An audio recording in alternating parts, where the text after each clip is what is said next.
Cine ஃபீல்டில் மிகப்பெரிய இயக்குனர்கள் நீங்கள் சமீபத்தில் பார்த்துருக்கலாம், பல பேர் இறந்து போயிட்டாங்க. திடீர்னு ஹார்ட் அட்டாக்ல இறந்து போகிறது. ஃபேமிலியரான கவிஞர்கள், ரொம்ப சின்ன வயசில் இறந்து போகிறவங்களுடைய எண்ணிக்கை நாளுக்கு நாள் அதிகரிச்சுட்டே இருக்குது இல்லையா?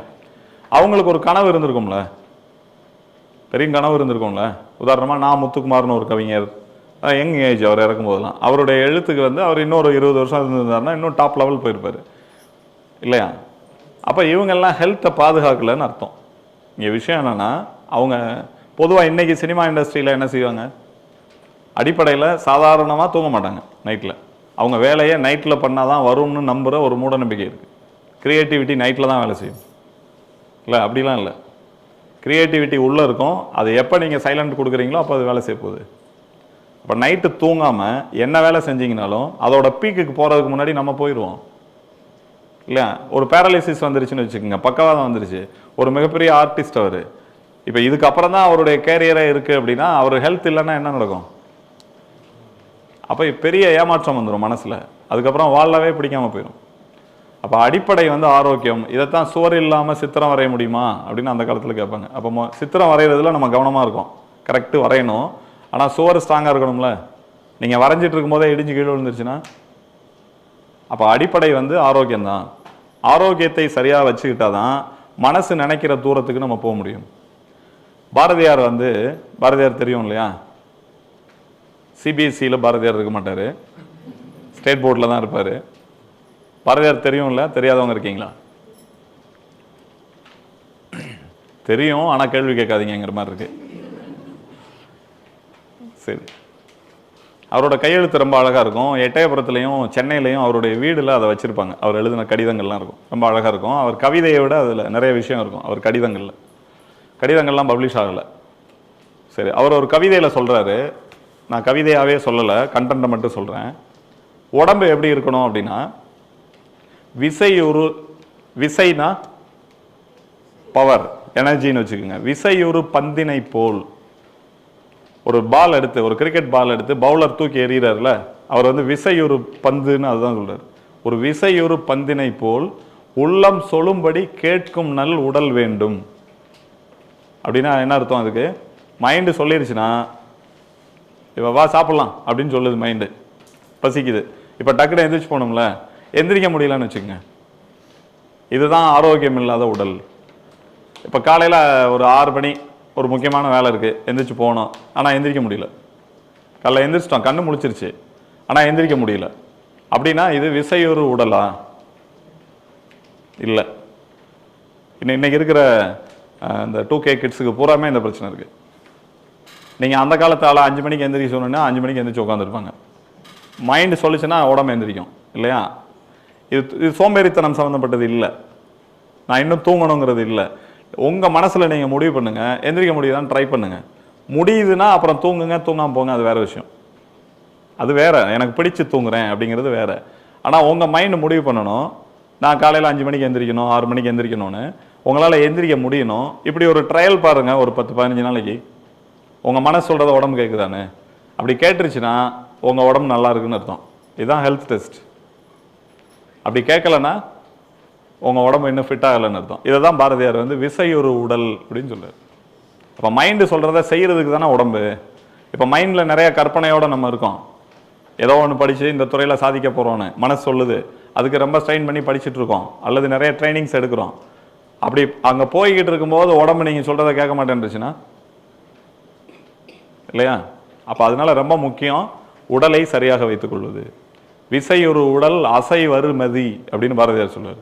அந்த அசை வரு மதிங்கிறத பற்றி தான் பகவதையா வந்து சொல்லுவாங்க. விசையுறு உடல்ங்கிறது ரொம்ப பேஸ்மெண்ட், அதை நம்ம ஒழுங்குபடுத்தணும்.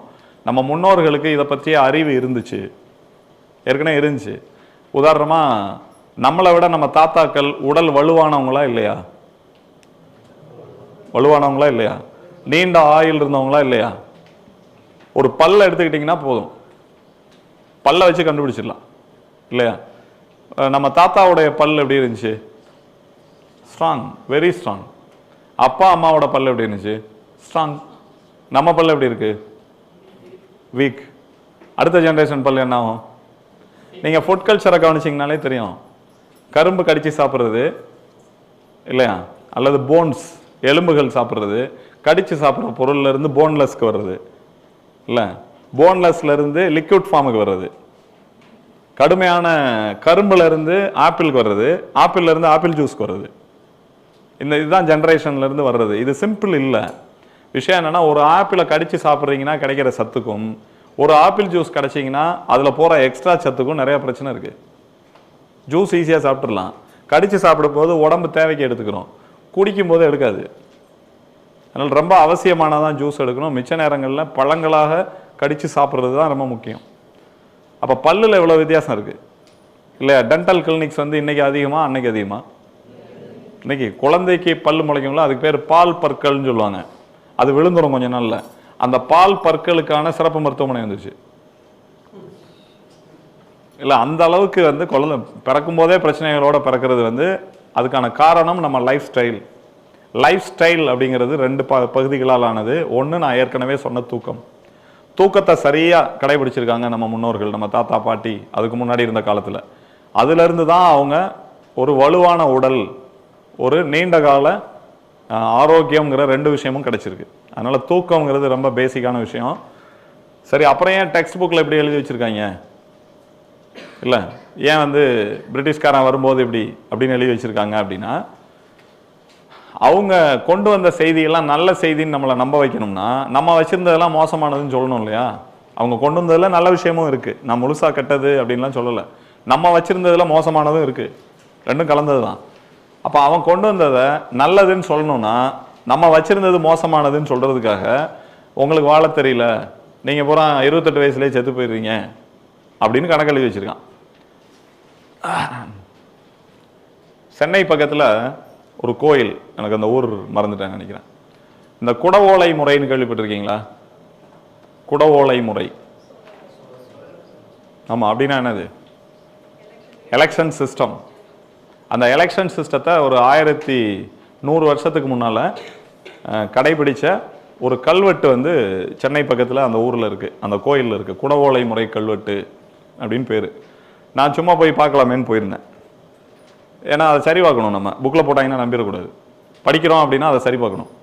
எதை முடியுதோ அதை தான், எல்லாத்தையும் பார்க்க முடியாது. அப்போ அந்த கல்வெட்டு என்ன இருக்கா, அந்த கோயிலில் தான் இருக்கா, அதில் எழுதுனது நமக்கு புரியுதா அப்படின்னு பார்க்குறதுக்காக போகலாம் இல்லையா? நான் 2-3 முறை போயிருக்கேன். அப்படி போய் எழுத்து கூட்டி வாசித்து தமிழில் வாசிக்க முடியாது. அந்த காலத்து தமிழ், ராஜராஜ சோழன் எழுதின தமிழை வாசிக்க முடியுமா? முடியாதான்னு நீங்கள் ட்ரை பண்ணணுன்னா தஞ்சாவூரில் இருக்க கோயிலுக்கு போங்க, பெரிய கோயிலுக்கு போங்க. அங்கே எழுதியிருக்கும், தமிழ் மாதிரியே இருக்கும், வாசிங்கன்னா வராது. அதுக்கு பேர் வட்டெழுத்து, முட்டையாக இருக்கும். இதுவும் ஒரு வட்டெழுத்து கல்வெட்டு. சோழர் காலத்தில் தான் வட்டெழுத்தை ரொம்ப அதிகமாக பயன்படுத்தினாங்க, அவங்களுக்கு ரொம்ப பிடிச்சி போச்சு அது. அந்த கல்வெட்டு நான் வாசிட்டு இருக்கும்போது ஒரு முக்கியமான குறிப்பு கிடைச்சிச்சு. குடவோலை முறையை கண்டுபிடிச்சது மட்டும் இல்லை, பிரிட்டிஷ் கவர்மெண்ட் வந்த புதுசில் இந்தியர்களுடைய ஆயுள் என்னன்னு சொல்லுது, 28 வயசுன்னு சொல்லுது. குடவோலை முறையை கண்டுபிடிச்ச காலம் வந்து இப்போ இருந்து 1100 வருஷத்துக்கு முன்னால். இப்போ இருந்து 1100 வருஷம் முன்னால். அந்த கல்வெட்டில் என்ன போட்டிருக்காங்கன்னா, ஓட்டு போடுறதுக்கான குறைந்தபட்ச வயசு 35ன்னு போட்டிருக்கு, அதிகபட்ச வயசு 70 அப்படின்னு போட்டிருக்கு. அப்படின்னா என்ன அர்த்தம்? 70 வயசுக்கு மேலேயும் நிறைய ஆள் இருந்திருக்காங்க. ஓட்டு போட வந்து தொந்தரவா போகுது, 70ஓட நிறுத்திக்க. வரம்பு ஏன் நிர்ணயிக்கிறாங்க? இன்னைக்கு மெடிக்கல் கோர்ஸ் படிக்கணும்னா வரம்பு வந்து 25 வயசு, 25க்கு மேலே சேர்க்க மாட்டாங்க. எம்பிபிஎஸ்ஓ அல்லது வந்து ஹோமியோபதி, சித்தா, ஆயுர்வேதா, யுனானி எல்லாம் படிக்கணும்னா அதிகபட்ச வயது 25. இதுக்கு முன்னாடி இல்லை. ஏன் 25ன்னு கொண்டு வந்திருக்காங்கன்னா, கடந்த 3 வருடங்களில் 40 வயசுக்கு மேலே இருக்க ஆள் பூரா படிக்கிறது. ஒருவேளை நீட் எழுதி வயசாயிடுச்சான்னு தெரியல, இல்லை எக்ஸாம் எழுதி பாஸ் பண்ணணும்ல, அதில் கொஞ்சம் லேட் ஆயிடுச்சு போல, அல்லது அந்த ஃபீஸ் கட்டுறதுக்கு சம்பாதிக்கணும்ல, அதுக்காக கூட லேட் ஆயிருக்கலாம், அல்லது இன்ட்ரெஸ்ட் காலதாமதமாக வந்திருக்கலாம். திடீர்னு ஒரு ஆர்வம் வந்துச்சுன்னு வைங்க, நான் அப்படி தான் ஏதாவது திடீர்னு ஆர்வமாகி போய் படிக்க போயிடுவேன். ஒரு கோர்ஸ்க்கு மட்டும் அந்த லிமிடேஷன் கொண்டு வரல. BNYS அப்படின்னு ஒரு course, bachelor of naturopathy and yogic science, 5.5 வருஷம். அது சேலத்தில் 2 மெடிக்கல் காலேஜ் இருக்குது. இந்த கோர்ஸ்க்கு மட்டும் வயது வரம்பு நிர்ணயிக்கல. மருத்துவத்தில் அதுக்கு மட்டும்தான் ஏஜ் லிமிட் கிடையாது. அடுத்த வருஷம் வரும், அதுக்கு ரெடி பண்ணிட்டு இருக்கிறாங்க. நான் 2 வருஷம் முன்னாடி அந்த கோர்ஸ் முடித்தேன். சரி, சும்மா அதில் என்ன சொல்கிறாங்கன்னு தெரிஞ்சுக்கணும்ல, அதனால படிக்க போகிறது தான். நான் கிட்டத்தட்ட +2 முடிச்சதுக்கப்புறம் இருந்து எல்லா வருஷமும் படிச்சுக்கிட்டே இருக்கேன் இப்போ வரைக்கும். காலேஜ் போயில்லை, கிளாஸ் அட்டன் பண்ணுறது, திரும்பி வர்றது, நம்ம வேலைகளை ரொட்டீன் ஒர்க்கை பார்க்குறது, இடையில போய் அதுலேயே சீனியர்ஸோட போய் டிஸ்கஸ் பண்ணுறது, ஆன்லைனில் மெட்டீரியல்ஸ் வாங்குறது, புத்தகத்தை எடுத்து படிக்கிறது, இப்படியே படிச்சுக்கிட்டே இருக்கேன் பல படிப்புகள். இப்போ நான் பேசும்போதே வேறு டாபிக் போய் வரேன்ல, இது பூரா நான் வேறு டாப்பிக்கில் படித்தது. ஆர்கியாலஜிங்கிற தொல்லியல் படிச்சிருக்கேன், வரலாறு படிச்சிருக்கேன், தமிழ் படிச்சிருக்கேன், ஃபிலாசபி அண்ட் ரிலீஜியன் ஒரு கோர்ஸ் இருக்குது எம்ஏல, மதுரை காமராஜர் யூனிவர்சிட்டியில் படித்தேன். எக்ஸாம் எழுதலை, படிக்கிறதுனா படிக்கிறது மட்டும்தான், சர்டிஃபிகேட்டுக்காக செய்கிறது இல்லை. சில சர்டிஃபிகேட் தேவைப்பட்டுச்சுன்னா எக்ஸாம் எழுதுறது. சரியா? அதனால் நம்ம சேனலைஸ்டு இல்லை, நமக்கு போகிற வழியில் இன்ட்ரெஸ்ட் திடீர்னு வேறு ஒன்றில் வரும், இதையும் செஞ்சுக்கிட்டே அதையும் போய் பார்த்துட்டு வந்துடலாம். அப்படி நிறையா லைஃப் வந்து நிறைய ஆப்ஷன்ஸோடு இருக்குது. ஒரு டிவி மாதிரி சேனல்ஸ் நிறையா இருக்குது. சேனல் ஒன்று தான் பார்க்க முடியும் ஒரு நேரத்தில் டிவியில். ஆனால் நம்ம மைண்டு தெளிவாக இருந்துச்சுன்னா ஒரே நேரத்தில் பல சேனலில் நம்ம ட்ராவல் பண்ண முடியும். அதுக்காக தெளிவுங்கிறது மனசில் அவசியம். சரியா? மறுபடியும் அந்த சோழர் கால கல்வெட்டு ஏறத்தாழ 35 வயசுலேருந்து 70 வயது வரைக்கும் ஓட்டு போடலான்னு சொல்லுது. அப்போ இது ஒரு முக்கியமான குறிப்பு. பிரிட்டிஷ் கவர்மெண்ட்டு அந்த சோழர் கால கல்வெட்டுக்கும் 900 வருஷத்துக்கு பின்னாடி வரான், வந்து சொல்கிறான் உங்களால் 28 வயசு வரையும் தான் இருந்தான் அப்படின்னு. இப்போ எது ஆதாரம்? கல்வெட்டு தானே ஆதாரம். என்ன பிரச்சனைனா, இங்கே இந்த புத்தகம் எழுதுகிறவங்கெல்லாம் கல்வெட்டு படிக்க மாட்டாங்க. இந்த உங்கள் டெக்ஸ்ட் புக் எழுதுகிறாங்கல்ல ஸ்கூலில், அவங்க வந்து கல்வெட்டு வாசிக்க தெரியாது, வரலாறு புத்தகம் அவங்களுக்கு போர் அடிக்கும், அதனால் வந்து அதை படிக்க மாட்டாங்க. அதனால் தனித்தனியாக போயிடுச்சு டிபார்ட்மெண்ட்ஸு. இங்கே சொல்கிற போய் இங்கே போனால் தான் தெரியும், இங்கே சொல்கிற போய் அங்கே போனால் தான் தெரியும். ஒன்று இன்னொன்னோட இன்டர்லிங்க். அதனால் ஒரு துறை தனியாகவே இருக்க முடியாது. இப்போ உதாரணமாக நம்ம பேசிக்காக நம்ம உடல்னு எடுத்துக்கிட்டிங்கன்னா அது ஃபிசியாலஜி, மருத்துவத்தில் அப்படி தானே சொல்லுவாங்க, இது ஒரு ஃபிசியாலஜி, அனாட்டமி ஃபிசியாலஜி அப்படின்னு வச்சுக்கோங்க. அப்போ உடம்பு நமக்கு இருக்குது, அப்போ அது தெரியணுமா தெரியக்கூடாதா? தெரியணும். நம்ம சாப்பிட்றோம்னா உணவை சாப்பிட்றோம் இல்லையா, அதுக்கு ஒரு டிபார்ட்மெண்ட் இருக்குது, ஃபுட் அண்ட் டயட். அப்போ அது தெரியணும். இப்படி ஒன்றா எடுத்துக்கிட்டிங்கன்னா நம்ம சைக்கிள் ஓட்டுறோம் அல்லது ஒரு எலக்ட்ரிசிட்டியை பயன்படுத்துகிறோம், ஒரு லைட்டை யூஸ் பண்ணுறோம், கேமரா யூஸ் பண்ணுறோம், எல்லாமே நம்ம லைஃப்குள்ளே இருக்க டிபார்ட்மெண்ட் தான். நீங்கள் காலேஜில் படிக்க போகிற எல்லா விஷயமும் நம்மளை சுற்றி உள்ள விஷயந்தான். இதில் உங்களுக்கு எது பிடிக்குதுன்னு காலேஜை பார்த்து தீர்மானிக்காதீங்க, உங்களை சுற்றி பாருங்கள். எந்த துறை உங்களுக்கு எந்த வேலை செய்ய பிடிச்சிருக்குன்னு கவனிங்க, அதை சூஸ் பண்ணுங்கள், அதை இன்னும் ஆழமாக கவனிங்க, அதுக்கப்புறம் அந்த காலேஜில் போய் படிக்கலாம். ஃபஸ்ட்டு வந்து டாப்பிக்கை சூஸ் பண்ணிடணும். யாரோ படித்தவங்க வந்து நல்ல வேலையில் இருக்காங்கன்னு சொன்னாங்கன்னு போயிடக்கூடாது. அது அவங்களுக்கு பிடிச்சதாக இருக்கும், நமக்கு பிடிச்சதாக இருக்குமா? அதனால் வேலை இதெல்லாம் அடுத்து. நீங்கள் படித்து முடிக்கும் போதே நீங்கள் படிக்கிற துறை அப்படியே இருக்கும்லாம் சொல்ல முடியாது. இன்றைக்கி வந்திருக்கிற ஏஐ, ஆர்டிஃபிஷியல் இன்டெலிஜென்ஸ் வந்து எல்லா துறைகள்லையும், மருத்துவத்துக்குள்ளேயும் வந்துருச்சு, எல்லா துறைகளுக்குள்ளேயும் ஆர்டிஃபிஷியல் இன்டெலிஜென்ஸ் வந்ததுக்கப்புறம் படித்தவங்களுக்கான வேலை வாய்ப்பு குறைஞ்சிட்டு தான் இருக்குது. யார் இதிலிருந்து தப்பிக்கிறாங்க அப்படின்னா, உதாரணமாக ஒன்று சொல்கிறேன், பேஜர்னு ஒரு கருவி கேள்விப்பட்டிருக்கீங்களா?